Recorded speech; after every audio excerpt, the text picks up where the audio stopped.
Saudações, galera, boa noite. Professor Newton aqui de volta.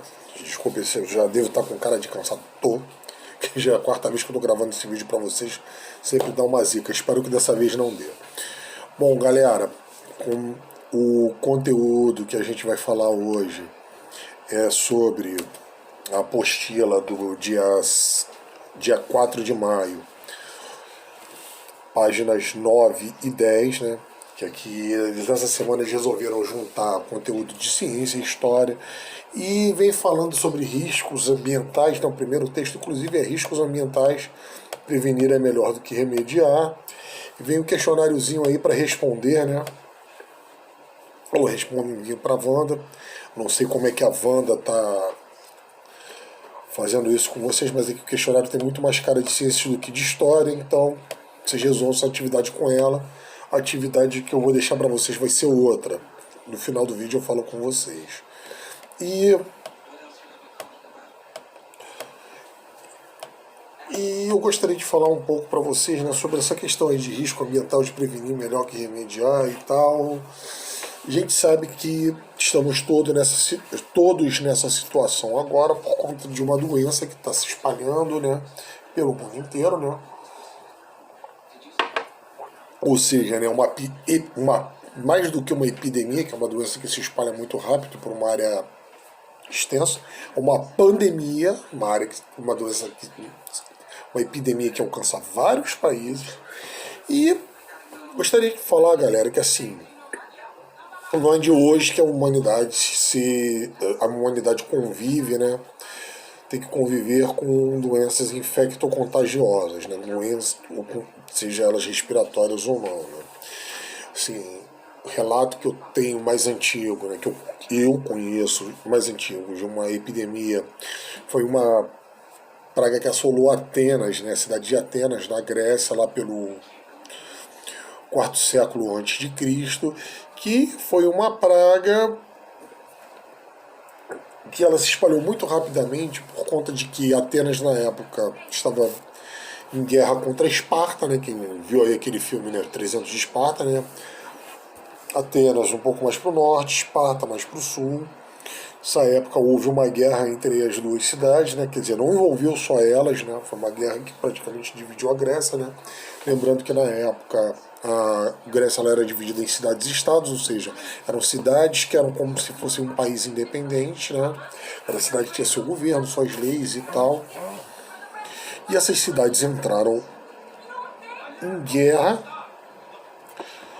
lideradas um bloco por Atenas, outro bloco por Esparta, e a estratégia de Atenas, uma das estratégias equivocadas de Atenas, foi de pegar todo mundo e juntar para dentro da muralha da cidade para se defender melhor dos ataques, né?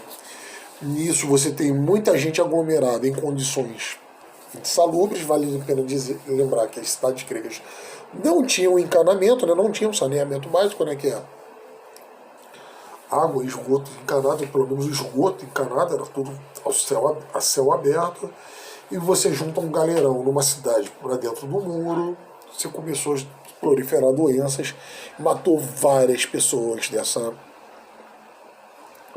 cidade, né?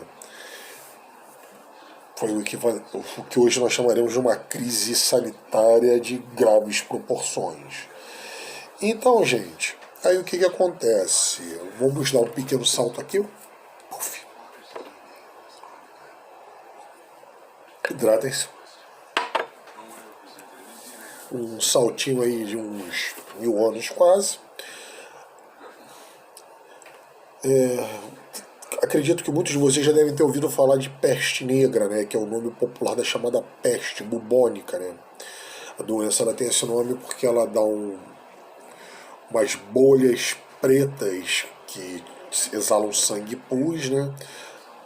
Daí o nome. Essas bolhas são chamadas de bubons, bulbos. Daí ela se chama de peste bubônica ou peste negra, né? Que ela causa vários bulbos e a cor dos bulbos é preto, tá? E essa doença, que ela, assim, alguns dos primeiros relatos de surtos dela são do século 6 depois de Cristo, na China. E você encontra relatos dela também do Império Mongol, que era um império Mongol, para quem não sabe, é quem nasce na Mongólia, que é um país no norte da China. O Império Mongol, que ele foi ali do norte da China até o leste europeu, né? Você tem relatos do Império Mongol atacando cidades na Crimeia, né? Crimeia, que é um país, que é uma região da Ucrânia, um país do leste europeu que faz fronteira com a Rússia. E o pessoal jogando corpos de pessoas que morreram dessa doença por cima das muralhas para as pessoas lá de dentro pegarem. Você ter uma ideia, guerra biológica, assim, não precisa de uma tecnologia avançada, não. Você ter um mínimo de conhecimento de como a doença se espalha, já basta. Você sabe, se alguém tiver contato com o corpo que foi contaminado por essa doença, vai espalhar. Beleza. Joga os corpos por cima, o pessoal lá de dentro vai pegar. Tem também uma outra forma que fizeram com os índios aimorés aqui, próximo de mim, aqui na Lagoa Rodrigo de Freitas, né? Não moro na Lagoa, mas relativamente perto daqui. Que passaram doenças para eles com roupas de pessoas contaminadas com varíolas. Morreu um galerão, os índios aimorés ali da beira da Lagoa morreram. Então, gente, o grande surto que normalmente a gente estuda, que vocês estudariam comigo, de peste negra, não é esse do século VI, é um que surgiu no século XIII, motivado pelo movimento das pós-cruzadas, né, do incremento do comércio que você teve entre a Europa, o Oriente Médio e o Norte da África, né, você começou a ter vários navios cruzando o Mar Mediterrâneo, indo para as cidades europeias, né, e nesse movimento, que aconteceu? Você ia ratos dentro desses navios. Os ratos tinham uma pulga que tinha bactéria que causava. Deixa eu ver se é bactéria ou vírus. Só um minuto aqui.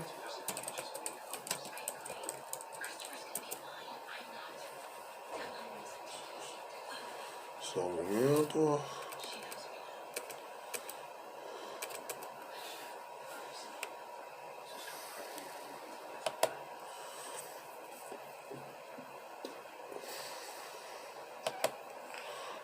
É uma bactéria. Exatamente, é uma bactéria. Bactéria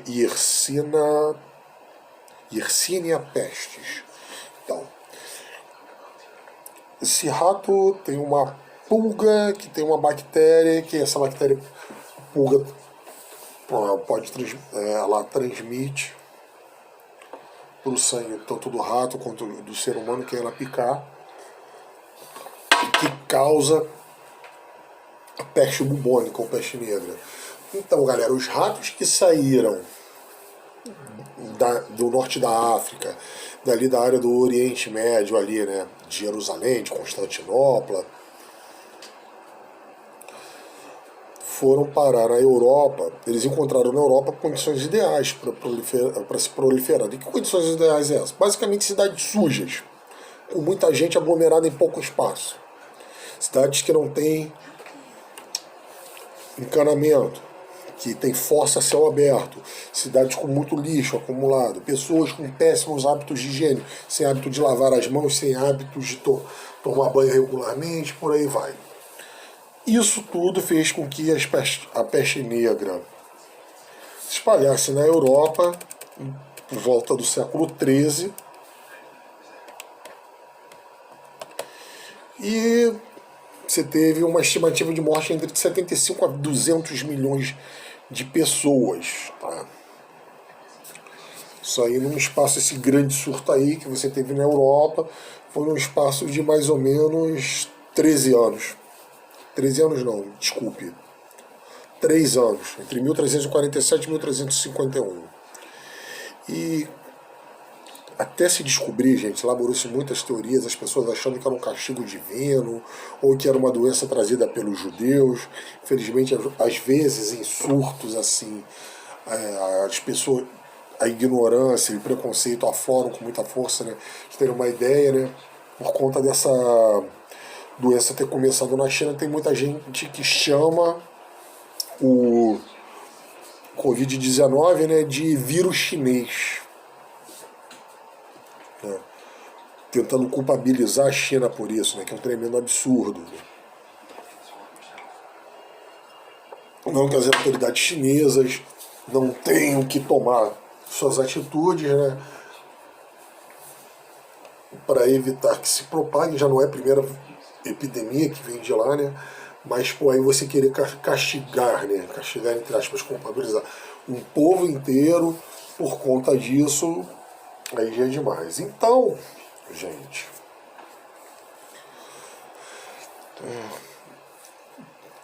gente, assim, mas no final das contas, dentre esses erros que teve, né, você teve um erro que acabou virando um acerto, que era a questão que foi a teoria miasmática, né? Essa teoria miasmática era uma teoria dizendo que os maus odores, né, os odores de podre, poderiam propagar a doença ou trazer doenças, né?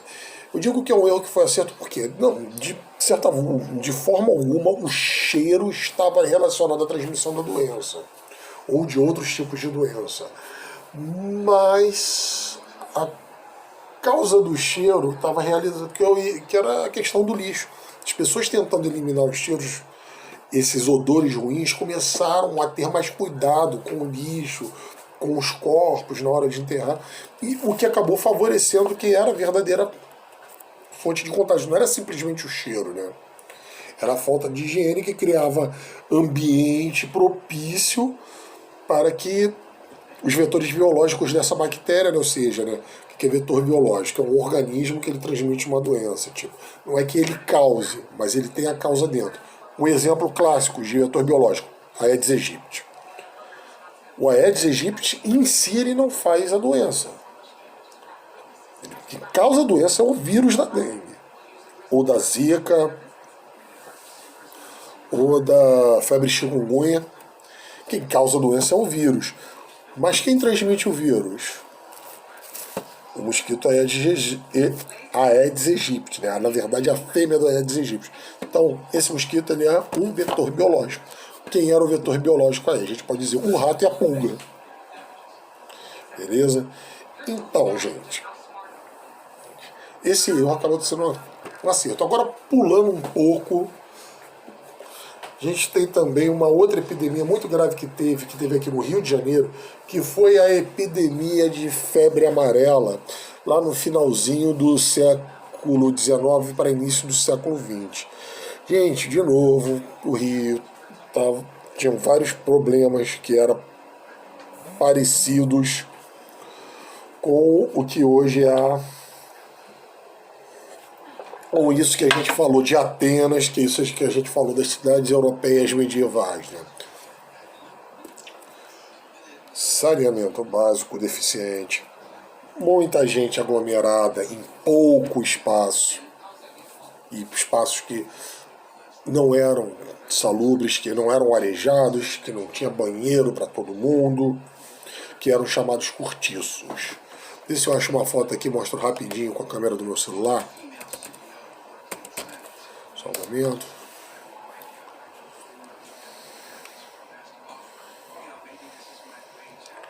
Gente, para quem não sabe, cortiço é algo mais ou menos assim.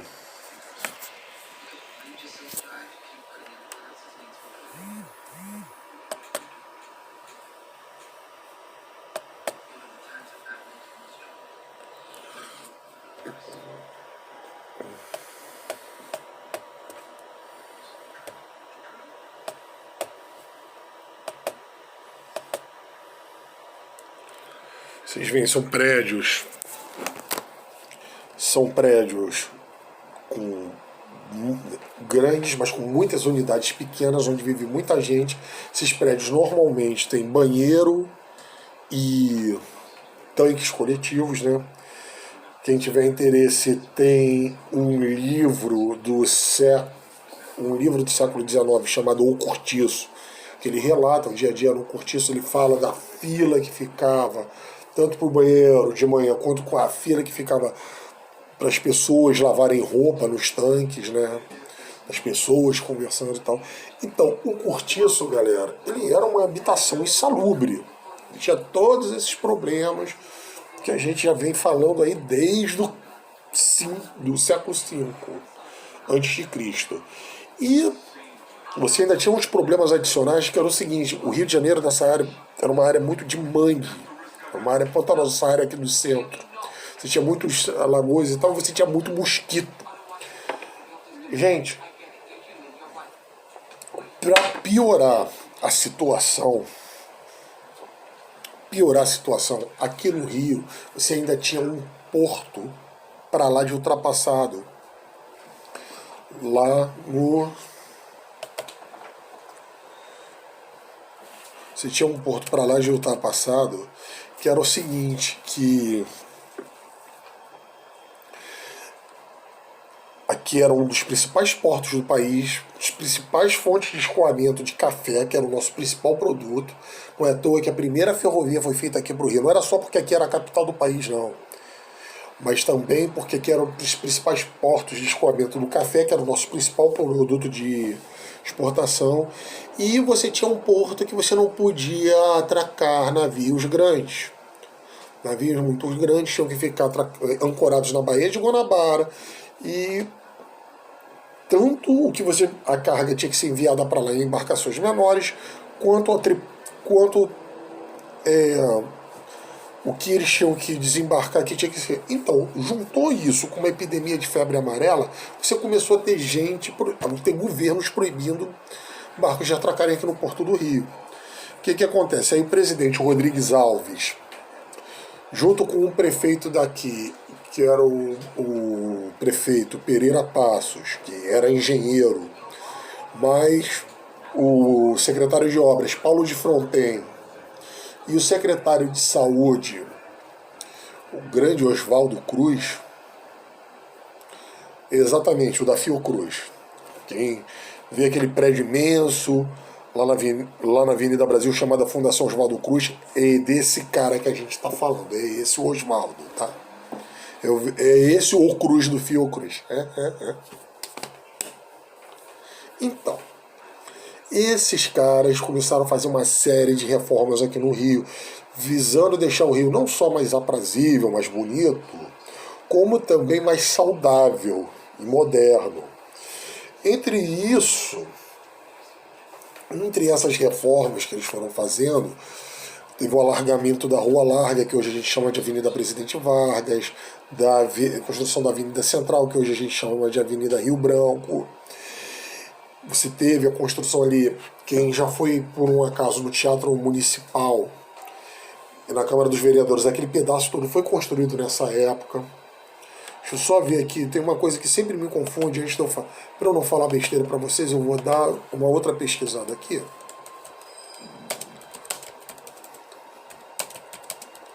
Só um momento aí, gente. Ah, não foi nessa época não. Morro do Castelo, que foi um morro onde foi fundada a cidade aqui do Rio de Janeiro, ele foi derrubado um tempo depois, mas isso aí é outra história. De qualquer forma, galera, uma série de reformas foram feitas aqui na cidade, tornou a cidade mais bonita, mais saudável, mais funcional, né? O porto também, teve obras no porto, para a dragagem do porto, para permitir que esses navios chegassem mais próximos. Mas teve um pequeno problema, galera, que além da confusão da cidade toda cheia de obras, de começarem a colocar normas de comportamento, de proibir pessoas descalças no centro da cidade, como por exemplo, começou um movimento chamado Movimento do Bota Abaixo. O que acontece? Gente, o Oswaldo Cruz, um cara fundamental para a saúde desse país, para a história da ciência desse país, mas assim, ele também teve um pequeno probleminha, que foi o seguinte: ele criou umas brigadas sanitárias. As brigadas sanitárias eram especialistas da área médica que iam junto com policiais, vistoriavam residências, aquelas residências que não fossem consideradas saudáveis. Cara, ou era colado, ou então às vezes a própria polícia jogava as coisas da pessoa pela janela. A pessoa tinha que desocupar aquilo para ontem.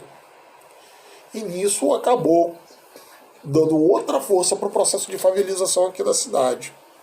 Ok? As pessoas saíam, pegavam suas coisas e subiam para os morros, né? Entre eles o Morro da Favela, que hoje nós chamamos de Morro da Providência. Quem não sabe, o Morro da Providência é o morro que ele tem ali, próximo da... Aqui, né? Esqueço, né? Quando eu já passo pra cá. Aqui nas minhas costas é a central do Brasil. Aliás, minto. Para lá. Que pro meu lado é a Avenida Brasil. Foi mal, gente. Então, aí ele foi... O pessoal subia para o Morro da Providência. O Morro da Providência, que era chamado de Morro da Favela, ele já estava ocupado também há algum tempo, desde mais ou menos 1897, numa situação parecida, por pessoas que foram lutar no interior da Bahia, na Revolta de Canudos. Quiser pesquisar, bota aí, Revolta de Canudos, não é dos Canudos, não, é de Canudos. Canudos era um lugar, um arraial no sertão baiano, tá?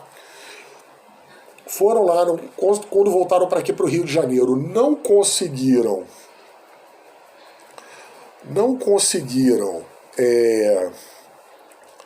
que se cumprisse a promessa de terem uma casa para elas, cercaram ali o Ministério da Guerra, fizeram um protesto na porta do Ministério da Guerra, que hoje é o Comando Militar do Leste, ali onde tem o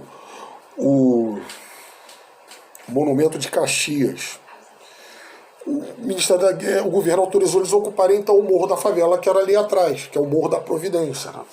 Onde tem o teleférico, onde hoje tem o teleférico da Providência e tal, etc. Mas lá em 1897 era diferente. Então, 10 anos depois, aí chegou essa galera aí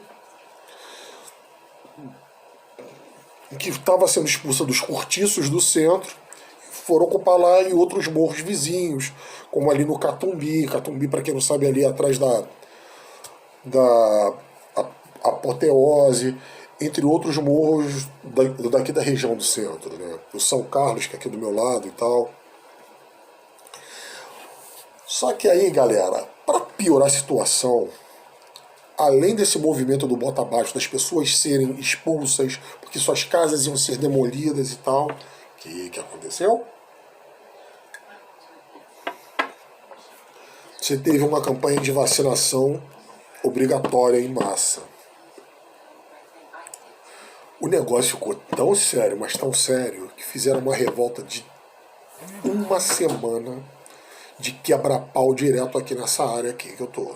Essa área próxima que eu tô aqui. Mas ali próximo do porto, onde é a sala, onde são os bairros de Saúde, Santo Cristo e Gamboa. Eu sei que para muita gente vai parecer absurdo. Ué, vacinação que acabar em quebra-pau. Gente, estamos falando de 116 anos atrás. As pessoas não tinham muita noção. A taxa de analfabetismo era muito maior. A educação, o acesso era muito mais restrito.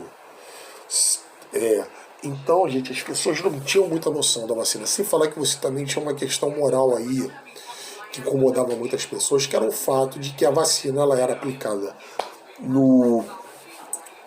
ou aqui no braço, né? Essa região aqui, ou na coxa. Aí você imagina você saber que vai vir um estranho para pegar na coxa ou no braço da sua mulher, da sua filha, para aplicar. Além da ignorância relativa à vacina e tal, etc. Resultado. Já estava isso tudo, veio essa campanha de vacinação, rolou um quebra-pau danado. Que aconteceu? Acabou suspendendo a vacinação, etc. Mais uns aninhos depois, nós encaramos uma verdadeira pandemia. Febre amarela? Não. Gripe espanhola.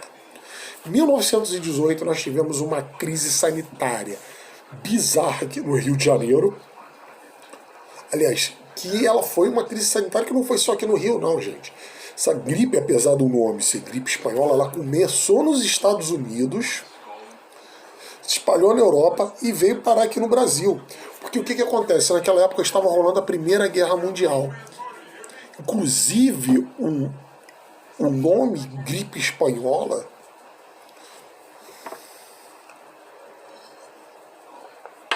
tem a ver com isso. Porque, na verdade, ela é o quê? ela foi contraída por soldados americanos, esses soldados americanos foram para a Europa, começaram a espalhar por lá, e com a chegada de soldados brasileiros, de imigrantes europeus que estavam fugindo da guerra, ela acabou se espalhando aqui para o Brasil. Mas o que acontece? Os países que participavam da guerra censuravam os seus jornais e não divulgavam as informações corretas, entre elas os mortos por gripe que estava rolando na época. Um dos poucos países que divulgava era quem? Era a Espanha, porque a Espanha se manteve neutro na guerra, ela não participou da guerra. E como só estava sendo divulgado lá, ganhou o apelido de gripe espanhola por conta disso. Só está morrendo gente na Espanha porque não se divulgava, né, gente? Então, galera, essa pandemia foi tão braba aqui no Rio. As pessoas jogavam corpos na rua para que fossem catados depois, porque tudo entrou em colapso. A coisa foi tão braba, tão braba, tão braba, que chegou-se a proibir que tudo. Não estou dizendo que vão fazer isso não, hein? Mas na época, eu acho que chegou. Na época, chegou-se a proibir a reprovação dos alunos porque sabia que o ano estava perdido.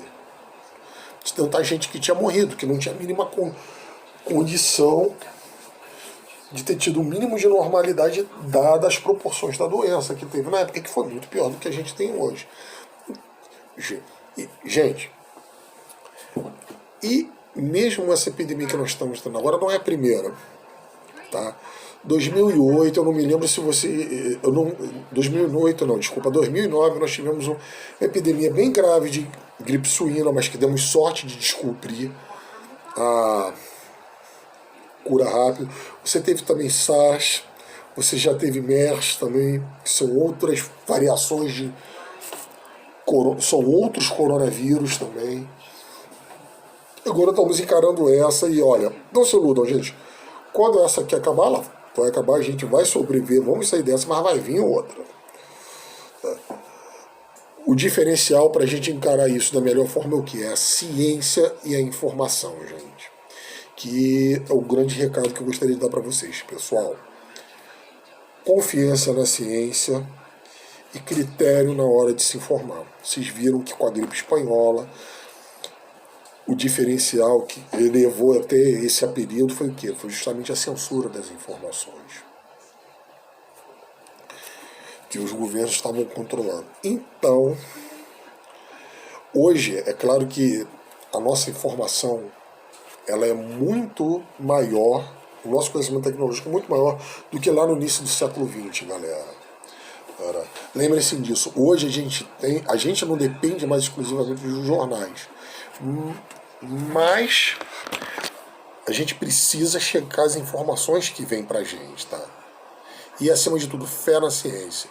Você vê alguém falando alguma coisa, você tem como checar. Quem é essa pessoa? Qual é a formação dela? O que esse cara está falando que bate com o que está rolando por aí?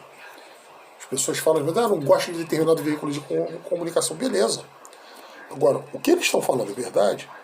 Você tem como checar em outros veículos. Outros veículos de informação. Agora, tem que ter o cuidado de ver, né, a seriedade daquele veículo de informação. Né? Ok? Então, galera, fé na ciência, responsabilidade aí. E, gente, só lembrando aqui, vou deixar uma atividade para vocês aí na aba atividades, tá? O pessoal aí do Bloco 1 vai fazer uma atividade sobre peste negra e o pessoal do Bloco 2 vai ter uma atividade aí sobre revolta da vacina. Galera, um abraço para vocês, fiquem com Deus, parabéns às mães aí, tanto as mães que são minhas alunas, tanto as mães dos meus alunos, e tudo de bom. Até a próxima.